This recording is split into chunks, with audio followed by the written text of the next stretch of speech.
Hello, and welcome to Handled-ish, Productivity for the Imperfect, a weekly podcast for those who want to elevate their productivity but are not looking for perfection.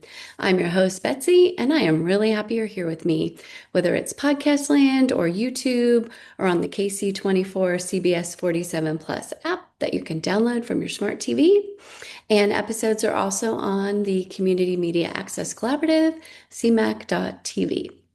So today, I want to wrap up our unofficial resilience series by talking about after a crisis, after the thing that has gone wrong has resolved itself. And I'm going to put resolved in quotes because sometimes what happens doesn't end. It just gets out of the acute phase. So maybe we'll kind of define it that way, right? The um, proverbial fire has been put out. Things are relatively calm. Whether it's a new normal that you're dealing with, or in fact, it is truly resolved, but the after. Okay, so that's what I want to talk about today. So, as you recall, we've talked about how resilience begins before something goes wrong by building your capacity to be resilient, building your schedule capacity, your physical capacity, your emotional capacity, and even your spiritual capacity to give yourself room for when something goes wrong, that you're able to be resilient.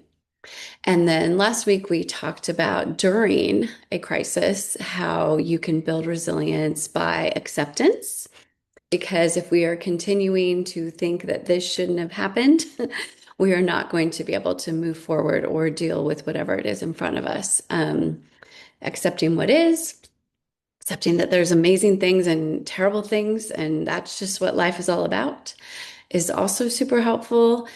And as is playing whack-a-mole, doing your next best choice and gaining confidence through that next best choice.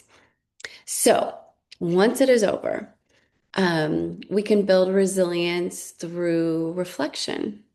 Reflection that we did it. That's why there's a really great quote that says, "You have survived every single hard day that you've ever had." I'm going to say that again. You have survived every single hard day that you have ever had.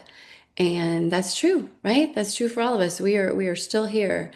And which is something by itself to be grateful for, right? And so we have this history now, whether this is your first crisis or 400th or anywhere in between, of survival, of getting through it.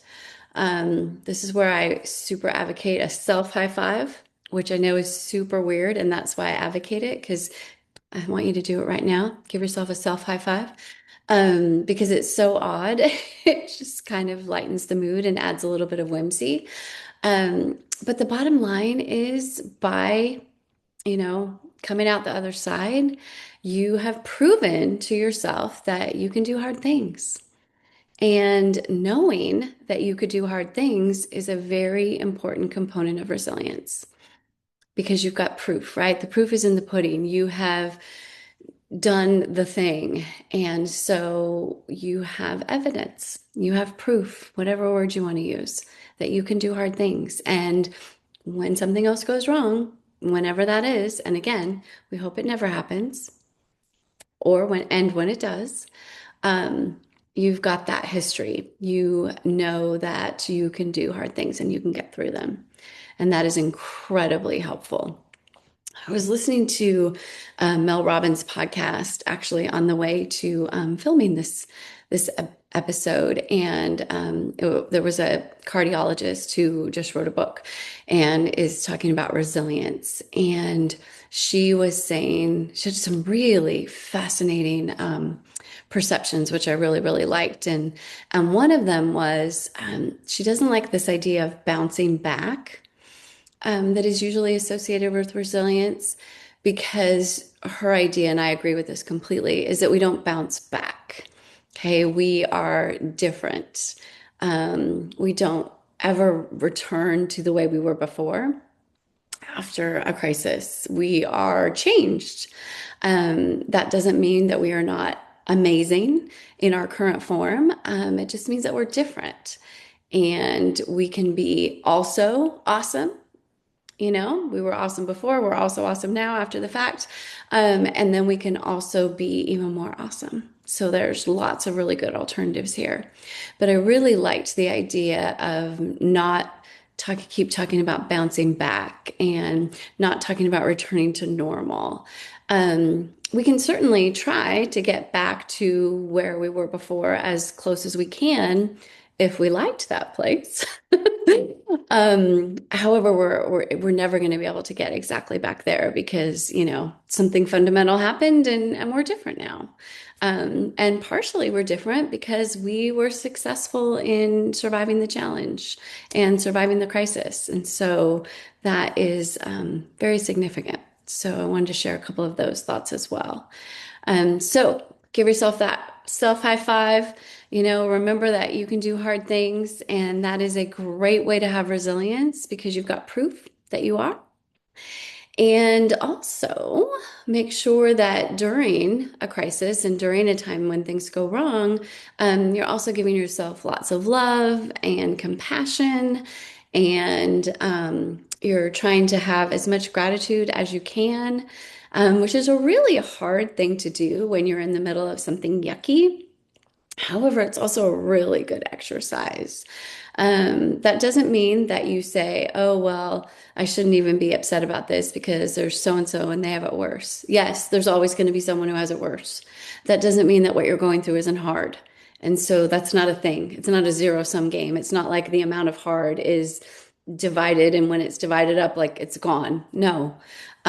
So you can I lost my train of thought, so it's all good. But anyway, so you can give yourself lots and lots of compassion. Oh, gratitude. And there's things to be grateful for, even when something is yucky, which doesn't mean that you dismiss it because someone else has it harder. That just means that, yeah, in addition to, right, our magic word and in addition to this thing, there's also some stuff that I can be super grateful for. And often it's your support network, right? Or it's a support person, or it's somebody who's helping you out in some way. There's a ton of ways to be grateful, even in the midst of things that are yucky. And that's why I love holding space for both the beautiful and the not so great at the same time, and remembering that usually we are existing in both places, to some degree on most of our days. So. That is the scoop. So we're going to put a bow on resilience. We're going to transition, interestingly, to talking a little bit about transition time. Next week, we're going to revisit an idea from earlier in the podcast that I've kind of expanded and changed a little bit. I want to share that with you. So that is a preview for next week. Until then, have the most amazing week. And remember, you are doing way better than you think you are. Trust me.